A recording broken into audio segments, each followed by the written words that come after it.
Colette sits in her dressing room getting ready for another show. It's been a hard few weeks. She and her team had searched many of Ramos' safe houses, and so far they haven't found what they've been looking for. They've turned up nothing but old files and inert constructs. Colette touches her thigh, where she feels a partially healed wound, several inches long. Not all of the constructs that they've found have been inert.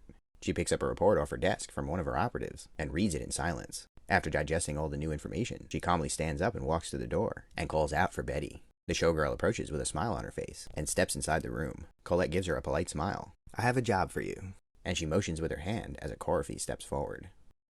That night, the show goes well, and Colette walks out on stage as part of the closing number. She looks out at the full house and is glad to see that so many people are in attendance. She notices a few guild guards in the crowd and frowns internally, but keeps a practiced and pleasant expression on her face. As she keeps scanning the crowd, she sees a strange sight, a small green figure wearing a tall hat. Colette thinks to herself that she remembers having decided against having gremlins at the Star, but then considers that having one in attendance is a different matter. Next to him is a tall and awkward-looking man wearing an overcoat. She would think he was a bodyguard, but he has on a decorative mask that covers his whole face. Colette makes a mental note of it and continues her performance.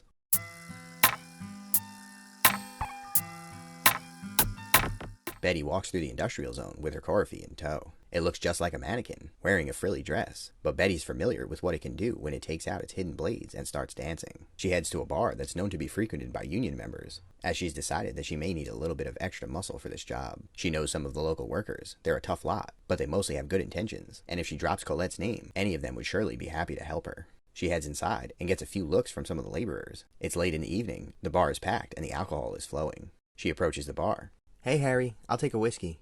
She tips back the shot and grimaces. She hates whiskey, but she finds that it helps her calm her nerves when she's out on a job like this. "Know anyone who's looking for some work?" Before the bartender could answer, a man who she didn't notice wearing a top hat and carrying a cane sits down next to her. "I've got some free time, ma'am. What's the score?" She's about to politely refuse when she notices the bartender's shocked expression. English Ivan?" he says, clearly surprised. The man only tips his hat. Betty recognizes the name, a well-known union operative. A few of the other patrons seem to notice the man, and they start murmuring amongst each other. "Oh, it's surely not something that would be of any concern to a man such as yourself." Ivan smiles. "Nonsense, my lady. Besides, our mutual employer sent me along. Figured you could use a friendly face." Betty is confused who he could be referring to, but knowing the man's reputation, she decides not to question him. She puts some scrip on the bar and thanks the bartender. "Very well. No time to waste then, I suppose."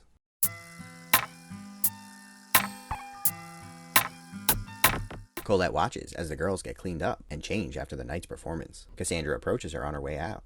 "Good show tonight. I think it was one of our best shows in years." Colette smiles, though her thoughts are elsewhere. "You and the girls always do an excellent job, my dear," she says warmly, and Cassandra bids her goodnight. After the rest of the girls leave, Colette heads to the back room to check on a shipment that they're preparing to move the following night. She finds the crate hidden among the other stage equipment, exactly in the right spot and all packed up, ready to be moved. As she turns to leave, she hears some heavy and uneven footsteps. No one should be here at this hour. She watches as the gremlin approaches, with his bodyguard walking awkwardly behind him. Sommer tries to talk like the city folk, and as far as he's concerned, he does an excellent job of it. "Well, howdy. Quite a good show you put on tonight." Colette looks down at him and squints her eyes. "Why, thank you," she says politely. "Don't I know you from somewhere?" Sommer's smile fades. "Don't think so. First time here. Just come back to show my appreciation." Colette cocks her eyebrow and looks over the tall man. She hears the faint sound of a squeak as the man squirms a bit. She moves her hand down to her side and slides it in her pocket. In the distance, a faint fluttering sound could be heard, but no one seems to notice. "Is he okay?" Colette asks. He's fine. So how's about a little tour of the place?" he asks as he takes a step forward. "This here your office?" He motions to the nearby door. Colette holds up her hand, and her demeanor changes as she does away with the pleasantries. "What were you doing at the MNSU hideout last week?" she asks sharply. Sommer looks surprised. "So you remember me, eh? Ah, well." With that, the overcoat falls off of the man, and 3 smaller gremlins pop out. One fires a shot at Colette that just barely misses her, as the other 2 scurry towards the nearby door. "Well, how's about you tell us what you found, and we won't burn down this here pretty theater?"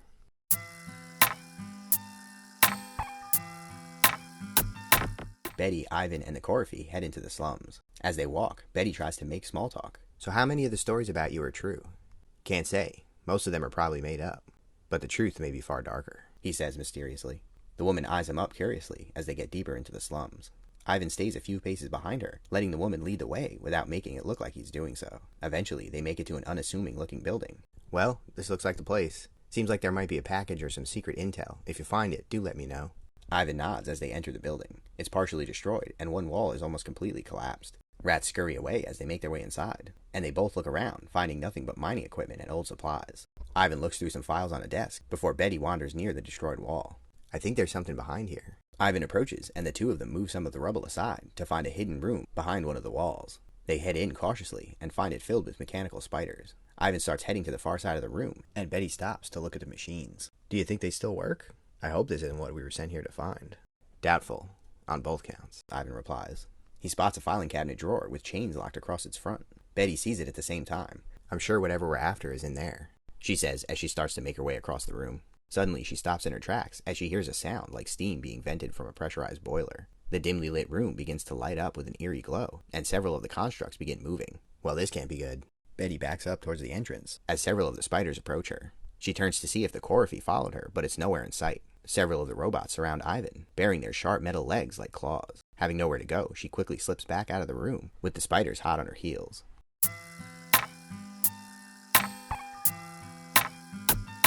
Sommer and the remaining gremlin point their weapons at Colette. Well, you gonna cooperate, or should we start lighting things on fire? Colette thinks about her next move, and decides to try to buy herself some time. What is it that you want exactly? Sommer takes a step forward, waving his gun, and begins to explain. I told you, you're gonna... But he's suddenly cut off as they hear a clink and a whooshing sound. A glint of metal flies across the room as a mechanical dove seizes the smaller gremlin, pulling the rifle out of his hands, and then flying to Colette and landing on her shoulder. Sommer doesn't know what happened, but his default reaction is to shoot at things, so he immediately lets loose with his boomstick. Colette tries to jump out of the way, but some of the shot rips through her side, and she stumbles. She grabs a soulstone out of her pocket and lets its energy rush over her, quickly healing her wound as she jumps for cover behind a box. Sommer fires a few more shots, sending splinters across the room as he gets closer to Colette's position. You shouldn't have tried anything. I warned you I did. He reaches into his pocket and pulls out a small sack and begins dumping its contents on the ground. He makes a small trail of gunpowder as he backs away towards the door. He then takes a match out of his other pocket and strikes it. Come on, boys, bring me what loot you found, he calls to the gremlins in the other room. He expects to see his two companions bringing him the loot, but instead, a mechanical construct with blood dripping off its dress and bladed hands steps out through the door. He turns back to the third gremlin next to him, but instead of his last companion standing there, he now sees only the blue of Colette's midriff. The woman quickly snuffs out the match and then smacks Sommer in the face with the hilt of a sword. The gremlin realizes that something has gone horribly wrong and scrambles to back away from the woman. As the bladed construct stalks closer, he turns around and flees from the room.